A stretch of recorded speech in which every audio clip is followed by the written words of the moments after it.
NCERT latest edition 2025 to 26 academic yearல ஒரு சில சேஞ்சஸ்லாம் பயாலஜியில் பண்ணியிருக்காங்க. ஸோ அதில் ரெஸ்பிரேஷன் இன் பிளான்ஸ் இதில் ரொம்ப வருஷமாகவே ஒரு சில டவுட்ஸ் இருந்துகிட்டே இருக்குது, ஏன் சேஞ்ச் பண்ணாமலே இருக்காங்கன்ட்டு. அதை இந்த இயர் சேஞ்ச் பண்ணியிருக்காங்க. அது என்னன்ட்டு இப்போ பார்க்கலாம். நமக்கு என்சிஆர்டி புக்கில் இருந்தால் டைரெக்டாக நீட்டுக்கு கொஸ்டின்ஸ் வர்றதுனால இங்கே என்ன சேஞ்சஸ் பண்ணியிருக்காங்களோ அது அப்படியே உங்களுக்கு நீட்டுக்கும் தேவைப்படும். ஃபர்ஸ்ட் பழைய டயக்ராமில் என்ன கொடுத்துருப்பாங்கன்னா, ரெஸ்பிரேஷன் இன் பிளான்ஸில் இந்த எலக்ட்ரான் டிரான்ஸ்போர்ட் சிஸ்டத்தில் 2 ஹைட்ரஜன் கொடுத்துருப்பாங்க. இப்போ வந்து அதை 4 ஹைட்ரஜனாக சேஞ்ச் பண்ணியிருக்காங்க. இது ரொம்ப வருஷமாகவே நிறைய கன்ஃபியூஷனாகவே இருந்துகிட்டு இருந்தது. அது இந்த இயர் தான் சேஞ்ச் பண்ணியிருக்காங்க. ஸோ இது ஏன் 4 ஹைட்ரஜன்கிறத டீட்டெயிலாக பார்க்கலாம். ஒரு 10 இயர்ஸுக்கு முன்னாடி இருந்த புக்கெல்லாம் பார்த்தீங்கன்னா உங்களுக்கு இந்த டயக்ராமே, எலக்ட்ரான் டிரான்ஸ்போர்ட் சிஸ்டம் டயக்ராமே இந்த பிக்சர்ஸ் தான் இருந்தது. அதாவது அதுக்கப்புறம் இந்த பிக்சருக்கு சேஞ்ச் பண்ணாங்க. ஸோ இது சேஞ்ச் பண்ணுறதுக்கு முன்னாடி இங்கே பார்த்தீங்கன்னா எல்லாமே உங்களுக்கு இன்டர் மெம்பரேன் ஸ்பேஸில் 2 ஹைட்ரஜன் தான் மேட்ரிக்ஸில் இருந்து இன்டர் மெம்பரேன் ஸ்பேஸ்க்கு டிரான்ஸ்ஃபர் ஆகிற மாதிரி கொடுத்துருப்பாங்க. ஸோ அதனால் 2 ஹைட்ரஜன் வந்து ஒரு ஏடிபின்ற மாதிரி கொடுத்துருப்பாங்க. பட் அதுக்கப்புறம் உங்களுக்கு வந்து ஒரு பிக்சர் சேஞ்ச் பண்ணியிருப்பாங்க பாருங்கள். அதில் எல்லாமே 4 ஹைட்ரஜன் கொடுத்துருப்பாங்க. ஸோ இதில் வந்து நிறைய ஸ்டூடெண்ட்டுக்கு கன்ஃபியூஷன் ஆகும். இது எல்லாத்தையுமே இன்னைக்கு நம்ம கிளியராக பார்த்துடலாம், கன்ஃபியூஷன் இல்லாமல். இதுக்கு முன்னாடி நீங்கள் உங்களுக்கு ரொம்ப இம்பார்ட்டன்ட் நோட் என்னன்னாக்கா, இதை மட்டும் நல்லா நோட் பண்ணிங்க. இதை நீங்கள் படிச்சீங்கனாலே உங்களுக்கு வந்து மறக்கவே மறக்காது. நிறைய பேர் கன்ஃபியூஷன் ஆகிறது வந்து இதுதான். உங்களுக்கு வந்து ஸ்டேட்மெண்ட் கொஸ்டினில் கூட கேட்கலாம், இல்லை ட்ரூ ஆர் ஃபால்ஸ், இது which one of the following is true, இல்லை காம்ப்ளெக்ஸ் உடைய நேம், எந்த டைப்பில் வேணாலும் இதில் இருந்து கொஸ்டின்ஸ் கேட்கலாம். ஸோ ஃபஸ்ட்டு இதில் நீங்கள் தெரிஞ்சிக்க வேண்டியது காம்ப்ளெக்ஸ் 1. ஸோ காம்ப்ளெக்ஸ் 1ன்னா NADH டீஹைட்ரோஜினேஸ். இந்த காம்ப்ளெக்ஸ் 1ல என்ன நடக்குதுன்னா, electrons transfers from NADH to ubiquinone. So இதுதான் ரொம்ப முக்கியம். நெக்ஸ்ட் காம்ப்ளெக்ஸ் 2ல பார்த்தீங்கன்னா சசனேட் டீஹைட்ரோஜினேஸ். ஸோ இதுலேயும் சசனேட் டு யுபிக்வினோனில் எலக்ட்ரான் டிரான்ஸ்ஃபர் ஆகுது. ஸோ காம்ப்ளெக்ஸ் 3 சைட்டோக்ரோம் BC1 என்செட்டில் கொடுத்துருப்பாங்க. இல்லாட்டி இன்னொரு நேம் இதுக்கு ஈஸியாக நீங்கள் ஞாபகம் என்ன, சைட்டோக்ரோம் C ரிடக்டேஸ். ஏன்னா சைட்டோக்ரோம் C வந்து என்ன ஆகுதுனாக்கா ரிடியூஸ் ஆகுது. ஸோ அதனால் இது இன்னொரு நேம் வந்து சைட்டோக்ரோம் Cன்னு நீங்கள் ஈஸியாக ஞாபகம் வச்சுக்கோங்க, கன்ஃபியூஸ் ஆகாமல் இருக்காங்க. நெக்ஸ்ட் சைட்டோக்ரோம் C ஆக்சிடேஸுங்கிறது காம்ப்ளெக்ஸ் 4. காம்ப்ளெக்ஸ் 5ங்கிறது ATP சிந்தேஸ். ஸோ இந்த 5 காம்ப்ளெக்ஸையும் ஃபஸ்ட்டு ஞாபகம் வச்சுக்கோங்க. நெக்ஸ்ட் கன்ஃபியூஷன் நிறைய பேருக்கு என்ன வருதுனாக்கா, இதில் எங்கே டிரான்ஸ்ஃபர்ஸ் பண்ணுது எலக்ட்ரான், எந்த கேரியர். ஸோ ஃபஸ்ட்டு யுபிக்வினோன் பார்த்தீங்கன்னா mobile carrier transfer electrons between complex 1 and 3 and also between complex 2 and 3. So 1 and 3க்கும் 2 and 3க்கும் யுபிக்வினோன் டிரான்ஸ்ஃபர் பண்ணுது. நெக்ஸ்ட் சைட்டோக்ரோம் C, இதுவும் வந்து ஒரு மொபைல் கேரியர். இது வந்து பிட்வீன் காம்ப்ளெக்ஸ் 3 and 4. ஸோ இது ரொம்ப முக்கியம். இதில் தான் நிறைய பேர் கன்ஃபியூஸ் ஆகுறது, எது காம்ப்ளெக்ஸ் 3க்கும் 4க்கும், இன்னொன்று எது வந்து 2க்கும் 3க்குங்கிறது நிறைய பேர் கன்ஃபியூஸ் ஆகிடுவீங்க. இதில் தான் உங்களுக்கு கொஸ்டின்ஸ் அதிகமாக கேட்கறதுக்கு வாய்ப்பு இருக்குது. நெக்ஸ்ட் எலக்ட்ரான் டிரான்ஸ்போர்ட் சிஸ்டம் எங்கே ப்ரெசென்ட் ஆகிருக்கு, இன் இன்னர் மைட்டோகாண்ட்ரியல் மெம்பரேன். ஸோ ஒரு சில கன்ஃபியூஸ் பண்ணி கேட்கறதாக அவுட்டர் மைட்டோகாண்ட்ரியல் மெம்பரேன்னு கொடுத்துருப்பாங்க. ஸோ அதை கரெக்டாக பார்த்து ஆன்சர் பண்ணணும். நெக்ஸ்ட் இந்த யுபிக்வினோன் எங்கே இருக்குன்னா within the inner membrane. Inner மெம்பரேன்னா inner mitochondrial membrane. Cytochrome C outer surface of inner membrane. So இது ரெண்டுத்துக்கும் உள்ள டிஃபரன்ஸ் இப்போ தெரியுதுங்களா. So within the inner membrane, இது வந்து சைட்டோக்ரோம் C வந்து outer surface of inner membrane. So இந்த பாயிண்ட்ஸை தெரிஞ்சுக்கிட்டீங்கனாலே உங்களுக்கு வந்து 50% நீங்கள் இந்த எலக்ட்ரான் டிரான்ஸ்போர்ட் சிஸ்டத்தை முடிச்ச மாதிரி. நெக்ஸ்ட் இன்னொரு கன்ஃபியூஷன் வந்து இங்கே தான் வரும். For every 2 electrons 4 hydrogen are translocated from matrix to intermembrane space. So இதில் தான் அந்த டயக்ராமில் சேஞ்ச் பண்ணியிருக்காங்க. ஸோ அப்போ ஒரு எலக்ட்ரானுக்கு 2 ஹைட்ரஜன். ஸோ இதை மட்டும் நல்லா ஞாபகம் வச்சுக்கோங்க. ஸோ இதில் தான் வந்து எப்படி உங்களுக்கு வந்து NADH ஏன் வந்து உங்களுக்கு 3 ATP, FAD வந்து FADH வந்து ஏன் 2 ATPங்கிறது இதை பேஸ் பண்ணி தான்.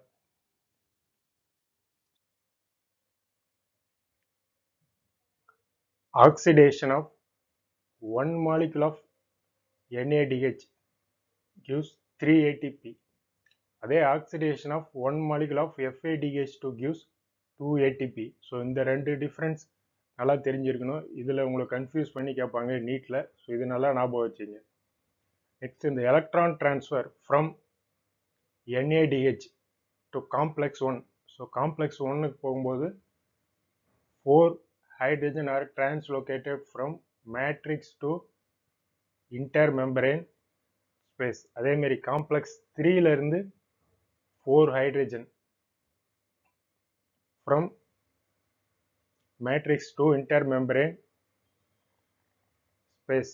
அதே மாதிரி அதே electrons from complex 3 to 4 போகும்போது அங்க வந்து ஒரு 4 hydrogen translocated from matrix to intermembrane space. So டோட்டலா 12 hydrogen. ஸோ அதனால தான் இங்க வந்து நம்மளுக்கு 3 ATP. அதே இன் FADH2 வரும்போது டியூரிங் சசனேட் டு ஃபியூமரேட் வரும்போது காம்ப்ளெக்ஸ் 1க்கு அங்கே வேலை இல்லை. ஸோ ஸ்ட்ரெயிட்டாக காம்ப்ளெக்ஸ் 3க்கு தான் போகுது. ஸோ அதனால இங்கே வந்து ஒரு 4 hydrogen translocated from matrix to intermembrane space. அதேமாரி ஃப்ரம் காம்ப்ளெக்ஸ் 3 to 4 போகும்போது ஒரு 4 ஹைட்ரஜன். ஸோ டோட்டலாக நம்மளுக்கு 8 ஹைட்ரஜன். ஸோ அதனால தான் இங்கே வந்து நம்மளுக்கு 2 ATP. இனி NADHல வந்து 12 ஹைட்ரஜன். ஸோ அதனால தான் 3 ATP. ஸோ இப்போ ரீசன்ட் எடிஷன் கொடுத்துருக்கிற டயக்ராம் பேஸ் பண்ணி பார்த்தா இதுதான் நம்மளுக்கு மோஸ்ட்லி சூட்டபிளாக இருக்கிற ATP சிந்தசிஸ் மெத்தடாக இருக்கும். ஸோ இந்த டிஃப்ரென்ஸ் உங்களுக்கு நல்லா தெரிஞ்சிருக்கணும். இங்கே வந்து சசனேட் டு ஃபியூமரேட் வரும்போது FADH2னால உங்களால் வந்து காம்ப்ளெக்ஸ் 1க்கு இங்கே வேலை இல்லை. ஸ்ட்ரெயிட்டாக காம்ப்ளெக்ஸ் 3 and 4. பட் இங்கே வந்து காம்ப்ளெக்ஸ் 1, 3, 4. ஸோ அதனால தான் இங்கே வந்து 3 ATP, இங்கே வந்து 2 ATP. இந்த காம்ப்ளெக்ஸ் 1க்கே இங்கே ஆப்சண்ட், இதில் வேலையே இல்லை. ஸோ அதனால தான் இங்கே வந்து 2 ATP. பட் இதில் வந்து 3 ATP.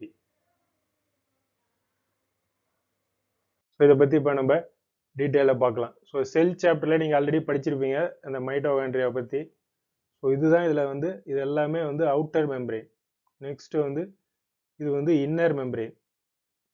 ஸோ இது இன்பிட்வீன் கேப்பில் இருக்கிறது இன்டர் மெம்பரேன் ஸ்பேஸ். நெக்ஸ்ட் இதெல்லாமே வந்து உங்களுக்கு மேட்ரிக்ஸ். இன்னர் மெம்பரேனுக்குள்ளே இருக்கிறது எல்லாமே வந்து மேட்ரிக்ஸ். இதில் இன்னொன்று வந்து FOF1 காம்ப்ளெக்ஸ். ஸோ அதான் நம்ம வந்து காம்ப்ளெக்ஸ் 5 படித்தோம் இல்லையா. ஸோ அதான் அதுக்கு இன்னொரு நேம் வந்து ATP சிந்தசிஸ் ஆர் FOF1 காம்ப்ளெக்ஸ்னு சொல்லலாம்.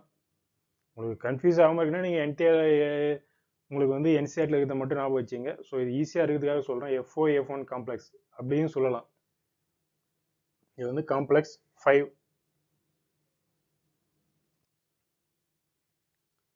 இந்த electron transport system and oxidative phosphorylation. So இதுக்கு ஏன் எலக்ட்ரான் டிரான்ஸ்போர்ட் சிஸ்டம் நேம் வந்து metabolic pathway electron passes from one carrier to another. So electron வந்து ஒரு காம்ப்ளெக்ஸ்ல இருந்தும் டிரான்ஸ்ஃபர் பண்ணி போகிறதுனால இது வந்து எலக்ட்ரான் டிரான்ஸ்போர்ட் சிஸ்டம். ஸோ இது present in the inner mitochondrial membrane. So நமக்கு நேம்ல இருக்கு electron transport system. So electrons from NADH produced in the mitochondrial matrix during the citric acid cycle. நம்ம ஏற்கனவே இந்த சிட்ரிக் ஆசிட் சைக்கிள் இல்லை Krebs cycle படிச்சிருப்போம். So அங்கே ப்ரொடியூஸ் ஆனது எல்லாமே வந்து இப்போ இங்கே என்ன பண்ணுதுன்னா oxidised by NADH dehydrogenase. So இதான் வந்து காம்ப்ளெக்ஸ் 1. ஸோ ஆல்ரெடி நான் சொல்லியிருக்கேன். And electrons are transferred to ubiquinone located within the inner membrane. So இந்த பாயிண்ட் நான் ஆல்ரெடி சொல்லிட்டேன் ஷார்ட் நோட்ஸ்லேயே, உங்களுக்கு ஷார்ட்டாக ஒரு நோட் கொடுத்துருப்பேன். ubiquinone எங்கே லொக்கேட் ஆகிருக்குன்னா inner membrane. Inner membrane or outer membrane confuse பண்ணியிருப்பாங்க. அதை நீங்கள் பார்த்து கரெக்டாக ஆன்சர் பண்ணணும். So ubiquinone also receives reducing equivalents via FADH2. So FADH2ங்கிறது இங்கே ப்ரொடியூஸ் ஆகுதுன்னா complex 2 generated during oxidation of succinate இல்லையா? ஸோ அதான் அந்த succinate to fumarate ஆகும்போது அங்கேயும் வந்து உங்களுக்கு எலக்ட்ரான்ஸ் வந்து எப்படி டிரான்ஸ்ஃபர் ஆகுதுங்கிறத இந்த பேத்வேல கொடுத்துருப்பாங்க. ஸோ இது இந்த பிக்சர்ஸ் நல்லா கவனிங்க. ஸோ இப்போ NADH வந்து NAD ப்ளஸ்ஸாக சேஞ்ச் ஆகும்போது 2 எலக்ட்ரான்ஸ் ரிலீஸ் ஆகுது. ஸோ ஃபார் ஆல்ரெடி நான் சொல்லி இந்த 2 எலக்ட்ரான்னாலே நம்மளுக்கு வந்து 4 hydrogen are translocated from matrix to inter membrane space. So இப்போ 2 எலக்ட்ரான்னா 4 ஹைட்ரஜன். ஸோ இதில் தான் நிறைய பேர் கன்ஃபியூஸ் ஆகுது, எப்படி வந்து NADH வந்து 3 ATP ப்ரொடியூஸ் ஆகுதுங்கிறது. ஸோ இது ரொம்ப முக்கியமாக கவனிங்க. ஸோ ஃபர்ஸ்ட் காம்ப்ளெக்ஸ் 1லேயே நம்மளுக்கு வந்து 4 ஹைட்ரஜன் ப்ரொடியூஸ் ஆயிடுச்சு ஃபார் 2 எலக்ட்ரான். பட் நம்மளுக்கு வந்து இங்கே அடுத்தது வந்து பார்த்தீங்கன்னா உங்களுக்கு ஒரு எலக்ட்ரான் தான் இந்த பிக்சர்ஸில் கொடுத்துருப்பாங்க. அதனால தான் நிறைய பேருக்கு வந்து கன்ஃபியூஷன் ஆகுறது. ஸோ ஒரு எலக்ட்ரான் வரும்போது உங்களுக்கு யுபிக்வினைன். ஸோ யுபிக்வினைனில் வந்து அடுத்து என்ன மாறுதுன்னா யுபிக்வினாலாக மாறுது.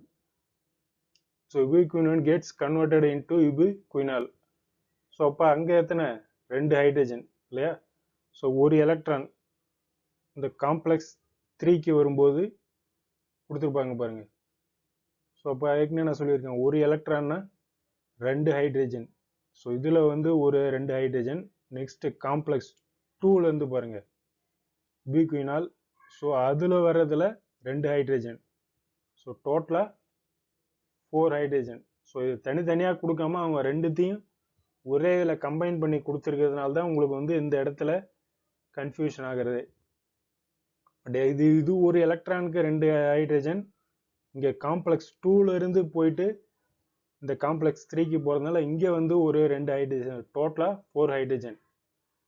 பட் நமக்கு வந்து NADHக்கு NADA ப்ளஸ்ஸாக சேஞ்ச் ஆகும்போது 2 எலக்ட்ரான்ஸ் ரிலீஸ் ஆகுது இல்லையா? ஸோ அப்போ 2 எலக்ட்ரானுக்கு 4 ஹைட்ரஜன். ஸோ அதே மாதிரி இங்கே வரும்போது உங்களுக்கு ஒரு எலக்ட்ரானுக்கு தான் கொடுத்துருப்பாங்க. பட் 2 எலக்ட்ரான் வரும்போது இங்கே 4 ஹைட்ரஜன். ஸோ அதே மாதிரி இங்கே இருந்து காம்ப்ளெக்ஸ் 2லேருந்து காம்ப்ளெக்ஸ் 3க்கு போகும்போதும் 4. ஸோ டோட்டலாக இந்த இடத்துல 8 ஹைட்ரஜன் வரும். பட் ரெண்டுமே தனித்தனி பேத்வே. ஸோ இங்கே தான் நீங்கள் இதை ரொம்ப கேர்ஃபுல்லாக கவனிக்கணும். இங்கே கொடுத்துருக்குது ஒரு எலக்ட்ரான் தான், பட் ஒரு எலக்ட்ரானுக்கு 2 ஹைட்ரஜன். ஸோ 2 எலக்ட்ரான் இல்லையா இங்கே ஆக்சுவலாக ரிலீஸ் ஆகுறது. ஸோ அப்போ 2 எலக்ட்ரான் வரும்போது 4 ஹைட்ரஜன் ரிலீஸ் ஆகும் ஃபார் NADHக்கு மட்டுமே 4. அதுக்கப்புறம் FADH2க்கு தனியாக 4. ஸோ இவங்க ஒரு எலக்ட்ரானுக்காக உங்களுக்கு கொடுத்துருக்கிறதுனால தான் இந்த கன்ஃபியூஷனே. ஸோ அடுத்தது வந்து இது எங்கே போகுது பாருங்க. காம்ப்ளெக்ஸ் 3லேருந்து சைட்டோக்ரோம் C நான் ஆல்ரெடி சொல்லியிருந்தேன், என்னது mobile carrier transfer electrons from complex 3 to complex 4 இல்லையா? ஸோ காம்ப்ளெக்ஸ் 3லேருந்து காம்ப்ளெக்ஸ் 4க்கு போகுது. ஸோ இங்கேயும் ஒரு எலக்ட்ரான் தான் அவங்க கொடுத்துருக்காங்க.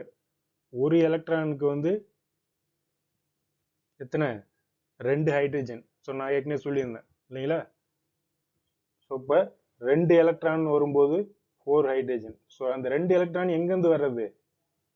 From NADH. ஸோ இங்கே ஒரு 4 ஹைட்ரஜன், இங்கே ஒரு 4 ஹைட்ரஜன், இங்கே ஒரு 4 ஹைட்ரஜன். ஸோ டோட்டலாக 12 ஹைட்ரஜன் ஃபார் NADH. இதுதான் ரொம்ப முக்கியமான பாயிண்ட். ஸோ காம்ப்ளெக்ஸ் 1லேருந்து 4 ஹைட்ரஜன், காம்ப்ளெக்ஸ் 2லேருந்து 4, காம்ப்ளெக்ஸ் 3ல ஒரு 4. ஸோ டோட்டலா 12 ஹைட்ரஜன்.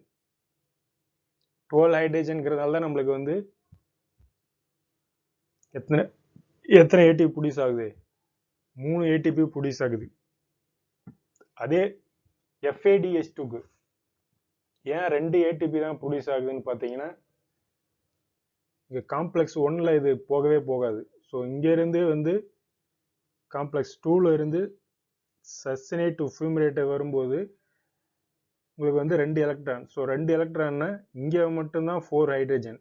ஸோ அதே மாதிரி காம்ப்ளெக்ஸ் 4ல ஒரு 4 ஹைட்ரஜன்.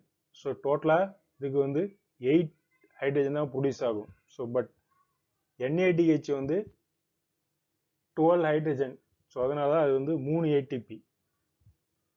நெக்ஸ்ட் இது எல்லாமே வந்து என்ன ஆகுதுன்னா எலக்ட்ரான்ஸ் வந்து ஃபைனல் ஹைட்ரஜன். இப்போ பார்த்தீங்கன்னா உங்களுக்கு இதில் வந்து 12, FADHக்கு வந்து 8. ஸோ இப்படி இருக்கும்போது இங்கே வந்து கான்சன்ட்ரேஷன் வந்து இன்டர்மெம்பரேன் ஸ்பேஸில் வந்து உங்களுக்கு ஹைட்ரஜன் கான்சன்ட்ரேஷன் அதிகமாயிடுச்சு. ஸோ இது வந்து த்ரோ காம்ப்ளெக்ஸ் 5 வழியாக திரும்பவும் மேட்ரிக்ஸ் போகும்போது ஏடிபி சிந்தசிஸ் ஆகுது. ஸோ அதான் இப்போ அடுத்தது பார்த்தீங்கன்னா, ஸோ ஆல்ரெடி இதை நான் ஏற்கனவே சொல்லிட்டேன் இல்லைங்களா, reduced ubiquinol then oxidized with the transfer of electrons to cytochrome C via cytochrome BC1. So அதான் வந்து cytochrome BC1 தான் காம்ப்ளெக்ஸ் 3. ஸோ காம்ப்ளெக்ஸ் 3 வழியாக எங்கே போகுது? அடுத்தது காம்ப்ளெக்ஸ் 4 போகணும் இல்லையா. So cytochrome C is a small protein attached to the outer surface of inner membrane. So already நான் சொல்லிட்டேன் உங்கள்கிட்ட, mobile carrier for transfer of complex 3 and 4. So ubiquinone வரும்போது between complex 1 and 3 and 2 and 3. So cytochrome C வந்து between complex 4 and complex 3 and 4. So இதுதான், இது ஏற்கனவே நம்ம சொன்னது தான். ஸோ இப்போ இந்த சைட்டோக்ரோம் சியில் இருந்து காம்ப்ளெக்ஸ் 4க்கு போயிட்டு, ஸோ அங்கே என்ன நடக்குது பாருங்க. சைட்டோக்ரோம் சி ஆக்சிடைஸ் ஏன்னு கொடுத்துருந்தாங்கன்னா சைட்டோக்ரோம் வந்து ரிடியூஸ் ஆகிடுச்சு இல்லையா. ஸோ 2 எலக்ட்ரான் வந்தனால ஸோ திரும்பவும் ஆக்சிடைஸ் பண்ணுறதுனால தான் வந்து cytochrome C oxidise. So electrons வந்து இங்கே வந்து இப்போ காம்ப்ளெக்ஸ் 4க்கு வந்துடுச்சு. ஸோ இதில் வந்து ஆக்சிஜன் ப்ளஸ் ஹைட்ரஜன் ஸோ சேர்ந்ததுன்னா உங்களுக்கு வந்து ஒரு வாட்டர் மாலிகூல் ப்ரொடியூஸ் ஆகுது. So complex 4 refers to cytochrome C oxidise complex containing. So இதில் என்னென்ன இருக்குதுங்கிறது ரொம்ப முக்கியம். Cytochrome A3 and 2 copper centre. So இது கேட்கலாம் உங்களுக்கு, காம்ப்ளெக்ஸ் 4 என்னென்ன ப்ரெசென்ட் ஆகிருக்குங்கிறது. ஸோ சப்போஸ் இல்லை பி அந்த மாதிரி ஏதாவது எக்ஸ்ட்ரா கொடுத்துருப்பாங்க. ஸோ அதெல்லாம் தப்பு இல்லையா. ஸோ இங்கே என்னென்ன இருக்குது? A3 and compass centres. So நம்ம ஏற்கனவே பார்த்து தான் இங்கே கொடுத்துருக்காங்க. இந்த electrons pass from one carrier to another via complex 1 to 4 in electron transport system they couple to ATP synthase. So அதான் காம்ப்ளெக்ஸ் 5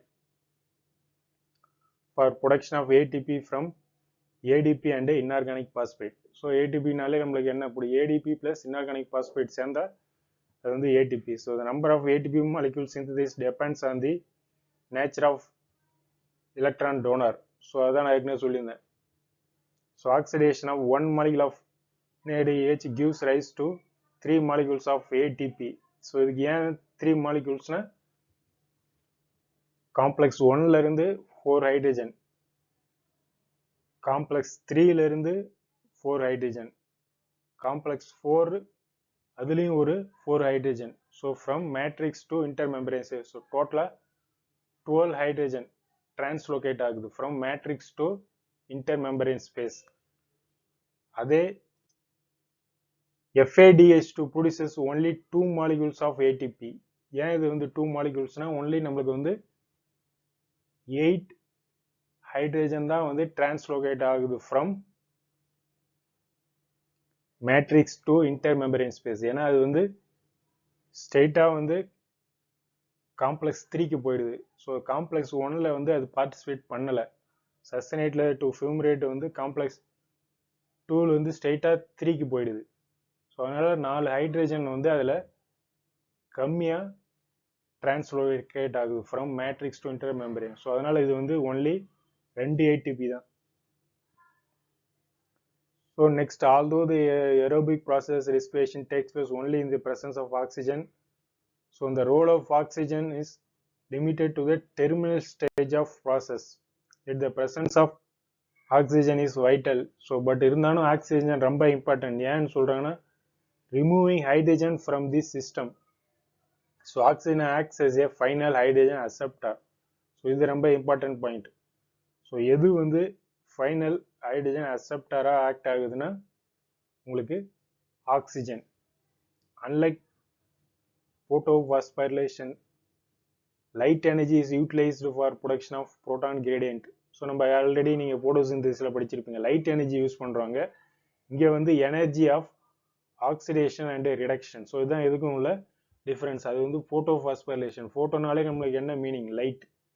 இங்கே வந்து ஆக்சிடேட்டிவ் பாஸ்பைரேஷன்.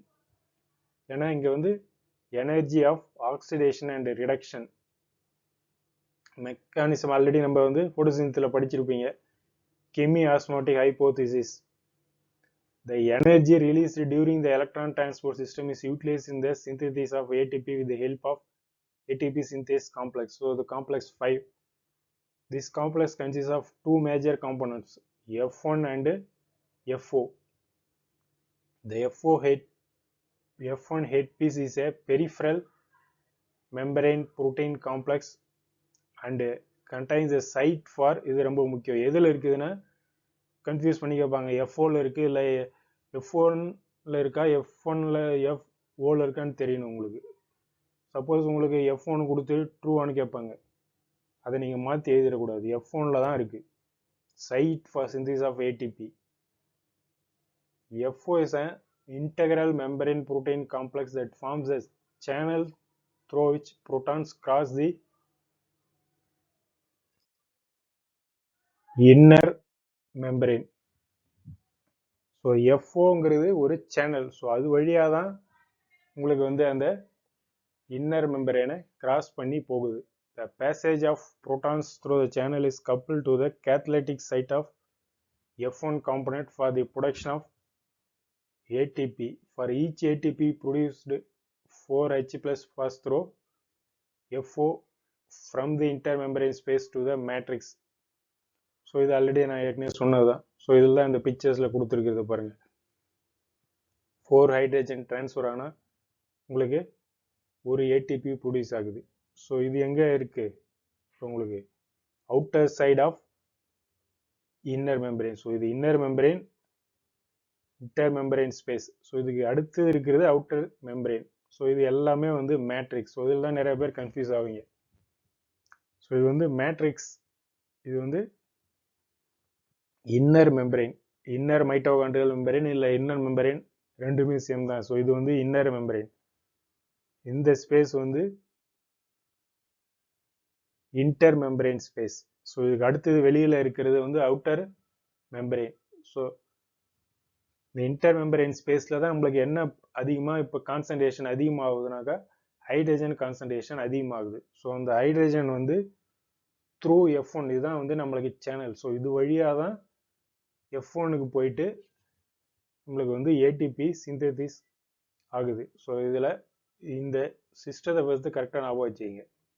மேட்ரிக்ஸ், இது வந்து இன்னர் மெம்பரேன், இது வந்து இன்டர் மெம்பரேன் ஸ்பேஸ். இதுதான் இங்கே தான் நம்மளுக்கு இப்போ ஹைட்ரஜன் எல்லாமே டிரான்ஸ்ஃபர் ஆகுது. ஸோ இதுக்கு அடுத்தது ஒரு லேயர் வரும், அதுதான் வந்து நம்மளுக்கு அவுட்டர் மெம்பரேன். ஸோ இது வந்து அவுட்டர் சர்ஃபேஸ் ஆஃப் இன்னர் மெம்பரேன்னா இதான். ஸோ இந்த இன்னர் மெம்பரேனில் இது வந்து அவுட்டர் சர்ஃபேஸ். இதில் நிறைய பேர் கன்ஃபியூஸ் ஆகும். அதே இன்னர் மெம்பரேனில் இது இன்னர் சர்ஃபேஸ். பட் இருந்தால் நமக்கு இன்னர் சர்ஃபேஸை பற்றி இங்கே எங்கேயுமே சொல்லலை, ஸோ அதை பற்றி தேவையில்லை. பட் இருந்தால் அவுட்டர் சர்ஃபேஸ் இதுதான், இல்லை outer side of inner membrane. So இதில் தான் வந்து நம்மளுக்கு என்ன வருது, cytochrome C. Outer surface of inner membrane. So இதில் தான் வந்து நம்மளுக்கு சைட்டோக்ரோம் சி. ஸோ இதுதான் வந்து நம்மளுக்கு வந்து எலக்ட்ரானை ட்ரான்ஸ்ஃபர் பண்ணுது. ஸோ இதுதான் ஓவரால் ப்ராசஸ். ஸோ இதில் நீங்கள் வந்து தெரிஞ்சுக்க வேண்டியது ஃபஸ்ட்டு 5 காம்ப்ளெக்ஸ் இருக்குது. ஸோ எலக்ட்ரான்ஸ் வந்து இந்த எப்படி 3 ஏடிபி எப்படி 2 ஏடிபி. ஸோ ஃபஸ்ட்டு NADH வந்து நம்மளுக்கு டோட்டலாக 12 ஹைட்ரஜன் டிரான்ஸ்லோகேட் ஆகுது from matrix to intermembrane space. அதே இன் கேஸ் ஆஃப் FADH2னா only 8 hydrogen are translocated from matrix to intermembrane space. So அந்த டிஃப்ரென்ஸ்னால தான் உங்களுக்கு வந்து ஏன் 3 ஏடிபி ஏன் 2 ஏடிபி ப்ரொடியூஸ் ஆகுதுங்கிறது தெரியுது. ஸோ ஏன்னா நம்மளுக்கு வந்து FADH2 வந்து காம்ப்ளெக்ஸ் 1க்கு போகலை, இது வந்து பைபாஸ். ஸோ இப்படியே பைபாஸ் வழி மாதிரி ஸ்ட்ரெயிட்டாகவே காம்ப்ளெக்ஸ் 3க்கு போய் ட்ரான்ஸ்ஃபர் பண்ணிடுது. ஸோ அதனால் உங்களுக்கு வந்து 4 ஹைட்ரஜன் கம்மியாக தான் ப்ரொடியூஸ் ஆகுது. ஸோ அதனால் 2 ஏடிபி தான் இன் கேஸ் ஆஃப் FADH2. ஸோ இதில் இருக்கிற ப்ரீவியஸ் இயர் கொஸ்டின்ஸ்லாம் நம்ம அடுத்தது பார்க்கலாம். ஸோ ஃபைனலாக இதுதான் நம்ம கன்க்ளூஷன். ஸோ NADHனா 3 ஏடிபி, FADH2னா 2 ஏடிபி, இந்த டிஃப்ரென்ஸ். நெக்ஸ்ட் எலக்ட்ரான் டிரான்ஸ்ஃபரில் வந்து உங்களுக்கு சஸ்னேட் டு ஃபியூமரேட் வரும்போது காம்ப்ளெக்ஸ் 1க்கு வேலை இல்லை. ஸோ அதனால் காம்ப்ளெக்ஸ் 3 அண்டு 4 மட்டும்தான். ஸோ அதனால் 2 ஏடிபி தான் இன். அதே இன் NADHன்னு வரும்போது காம்ப்ளெக்ஸ் 1 பார்ட்டிசிபேட் பண்ணுது. ஸோ அது வழியாகவும் எலக்ட்ரான்ஸ் டிரான்ஸ்ஃபர் ஆகிறதுனால அதில் வந்து எக்ஸ்ட்ரா ஒரு 4 ஹைட்ரஜன். ஸோ அதனால் அங்கே 12 ஹைட்ரஜன்கிறதுனால உங்களுக்கு 3 ஏடிபி, இங்கே 8 ஹைட்ரஜன்கிறதுனால 2 ஏடிபி. ஸோ இதுதான் இப்போ ரீசண்டாக இவங்க கொடுத்துருக்கிற டயக்ராம் பேஸ் பண்ணி நம்ம ஒரு கன்க்ளூஷனுக்கு வரணும்னா இதை பேஸ் பண்ணி தான் அவங்க கொடுத்துருக்காங்க. ஸோ இந்த பாயிண்ட்ஸ் எல்லாம் நல்லா ஞாபகம் வச்சுக்கோங்க.